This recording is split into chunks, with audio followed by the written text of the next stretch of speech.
Hello, my friends. Let's kick off this update with a clarification. After Zelensky's recent statement suggesting that Ukraine is ready for a ceasefire along the front lines in exchange for Western guarantees, he will followed up with another statement denying this. I saw in media something that today was a lot of information that I came to speak about ceasefire. No, it's not true. I don't know where Russia works a lot with media, with disinformation, so it's understandable. But thank you. Clearly, there is no ceasefire under consideration, and the sources of this misinformation were foreign media outlets, meaning Russia has some level of influence over them. Today's frontline overview begins with the Kursk direction, where Russians have been claiming daily that they've launched a new counteroffensive wave and have even made some progress. However, the Ukrainian side hasn't confirmed this information, so we rely on geolocation data. As of now, several villages are in the gray zone, meaning the Russians are boasting about their success, but there is no geolocation evidence to back up these claims. Near the settlement of Lyubimovka, no major breakthroughs have been recorded. Only one video suggests that the Russians attempted a push in this direction. For now, we'll wait to see how things unfold, but in reality, the front line remains largely unchanged. Meanwhile, in the Kharkiv direction, the Russians continue to strike at border villages in the Kharkiv region, and there have also been intermittent strikes on Kharkiv itself. However, along the front line, everything remains stable. Only near Vovchansk did the Russians have some success in recent days, but as of today, all attacks have been repelled, and the front line has remained unchanged for the past 3 days. The situation is more complicated in the Kupiansk direction. Here, the Russians are slightly decreasing their activity with 12 assaults over the past day. They're still trying to break through to Kucherivka in an effort to drag the front line as close to Kupiansk as possible. They are also storming Petropavlivka and Novoosinovo. Further south, fighting continues near Kruhlякivka, where the Russians are attempting to extend the front line through the fields to the next village. However, the Ukrainian forces are doing everything they can to halt the Russian advance in this direction. In the Borova area, the Russians are actively trying to break through to the village of Zelensky. They are also assaulting Vishneva, where they are slowly making progress. The situation here is extremely difficult. Further south, the Russians have once again made a significant breakthrough, advancing 5 kilometers and 300 meters towards Katerinivka, where fighting continues. The Russians are trying to capitalize on their momentum and enter the village, but the Ukrainian forces are attempting to stop them at the approaches.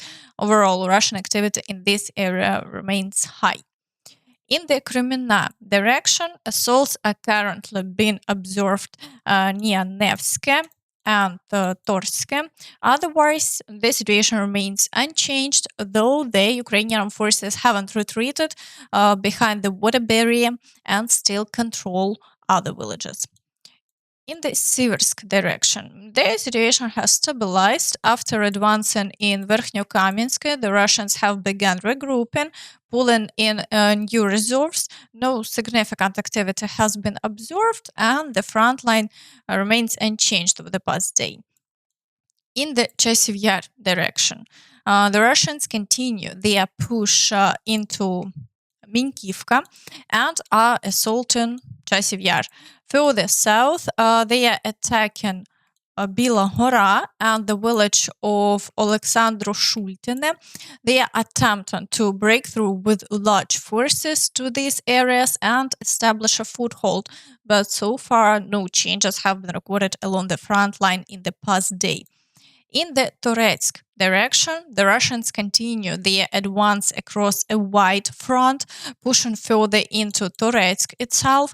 They are also assaulting Lysivka, attempting to break through to Shcherbynivka, and continuing efforts to advance from Nelipivka, while also attacking Sukhabalka. Overall, the activity here remains high, but there have been no new changes over the past day.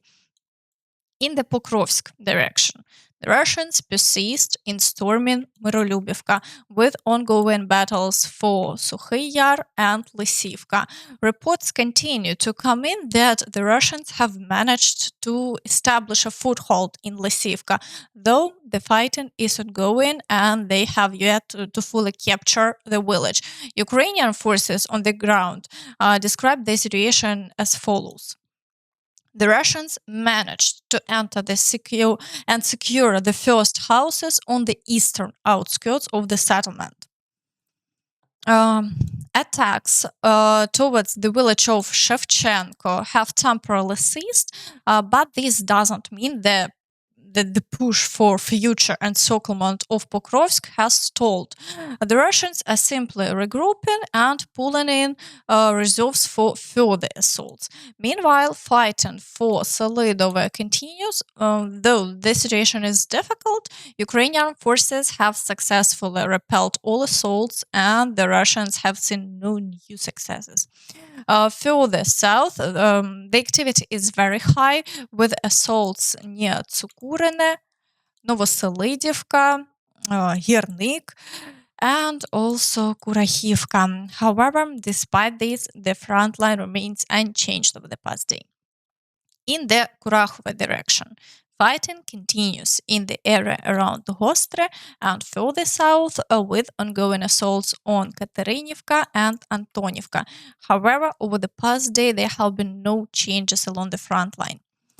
In the Vuhledar direction, the Russians are preparing for a major escalation. For now, they are only launching assaults near Bogoyavlenka, but Ukrainian forces have been able to repel all attacks, and the number of Russian assaults remains low. However, it's highly likely that a new wave of attacks will begin soon in this area, so we should be prepared for intensified fighting. In the Zaporizhia direction, there has been no major activity, just ongoing shelling. Ukrainian forces on the ground consistently report that the Russians are gathering reserves and a major offensive could begin soon. However, for now, the situation remains stable. In the Kherson direction, attempts to break through to the islands near Hola Pristan continue. Additionally, drone attacks on Kherson using FPV drones persist. Nevertheless, no significant changes have been observed, and the situation remains under the control of the Ukrainian forces. Meanwhile, in Russia, they've come up with a way to force people to have children so that there will be someone to continue fighting. They want to make everyone pay for not having children. Рождаемость, демография – это не мораль, это выживание общества. Да. Мы говорили об этом вот тут несколько передач назад. Цена проекта по демографии несколько десятков триллионов рублей в год, чтобы он сработал. Эти деньги надо откуда-то брать. Поэтому налог на бездетность, безусловно, должен быть, и он должен быть большим.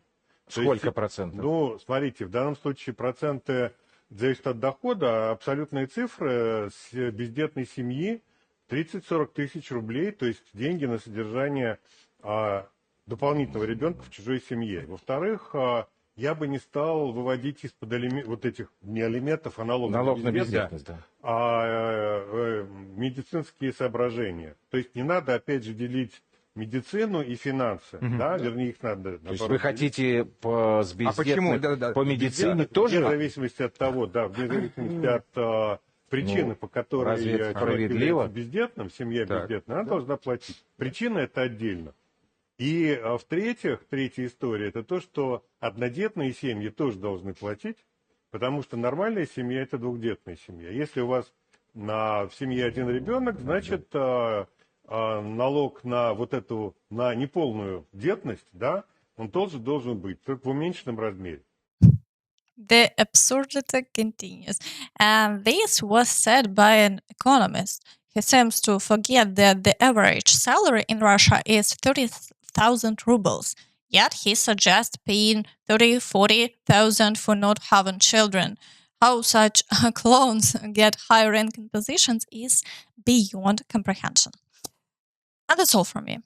So please don't forget to like this video, subscribe to the channel, and hit the notification bell to stay updated on all the latest news. Thank you for watching and see you next time. Bye bye.